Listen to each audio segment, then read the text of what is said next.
Ассалаумағалейкум достар, сіздермен бірге Азекен ғой арнасы. Бүгінгі видеода мен сіздерге біраз адам ойнап естерін жоғалтқан қорқынышты ішіне шайтан кірген Марио ойынының версиясы туралы айтатын боламын. Ал мынау өткен видеодағы керемет комментариялар, егерде сіздің де келесі видеоға түскіңіз келсе, онда осы видеоның астынан керемет комментария жаза кетіңіз. Видео басталмастан бұрын подписаться деген қызыл кнопканы басып, жанынан шыққан қоңыраушаны басып, осы видеоға лайкта басып кетіңіздер. Менің арнамды тез-тез 10 000 тіркелушіге жеткізіп тастайық. Видеоны теріп жібермей соңына дейін көріңіздер, себебі видеоның әр жерінде қызықты, қорқынышты сәттер көп. Ал біз видеомызды бастаймыз.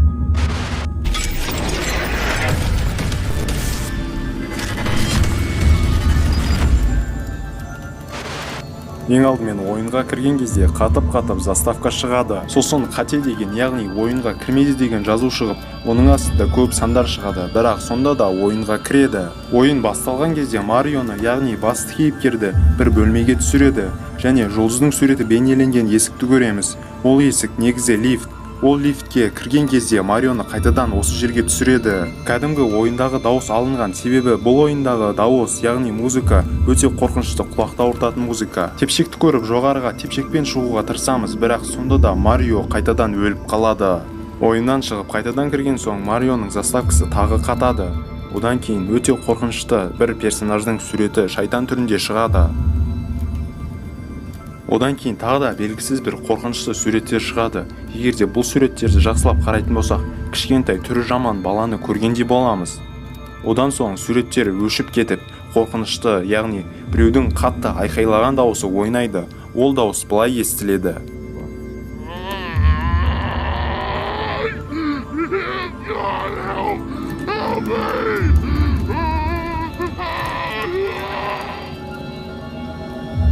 Үшінші миссияда Марио өте үлкен үйге келеді, және сол жерде ойынға бір чатқа біреу жазып, ойынды жалғастырмауын сұрайды. Ал ойыншы сонда да жалғастыруды шешіп, әрі қарай картаны зерттей бастайды. Сосын ойыншы бір бөлмеге кіреді. Ол бөлмеде үлкен, басты, яғни бір нәрсенің алтынын көреді. Кенетте ойыншы арқаға қарауды шешеді. Миссияны жалғастыра беріп, біз осындай жерге келіп тоқтаймыз. Сол кезде біз судан тесікті көреміз. Суға секіруімізге тура келеді. Суға секіріп, сол тесікке барғаннан кейін Марио, яғни басты кейіпкер, еш нәрсе істей алмай қалады. Джойстик те бізге мүлдем бағынбайды. Құдды ойынды шайтан басқарып отқандай Марионы суға тұншықтырып, батырып өлтіреді. Бірақ ол су лаваға қатты ұқсайды.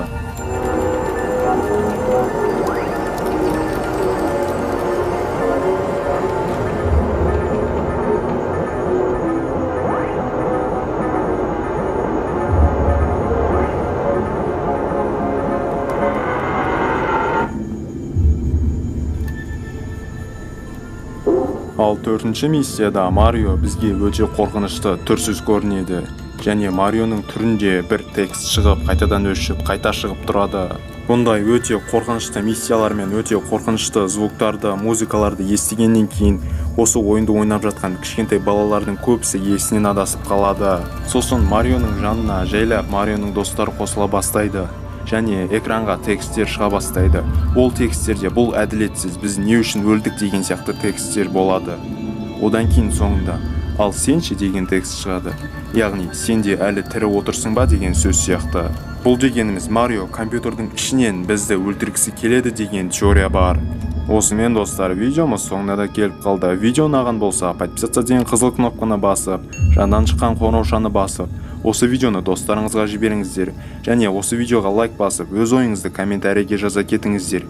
Келесіде қандай ойынға осындай видеолар шығарайын, немесе қандай видео түсірейін, және өз ойыңызды комментарийге жазыңыз. Бұл Марио ойыны не үшін бұлай шығарылған, немесе Марио ойынның ішіне жын шайтан кірген бе? Сіздермен бірге болған Азекен ғой арнасы. Келесі кездескенше сау болыңыздар, аман жүріңіздер.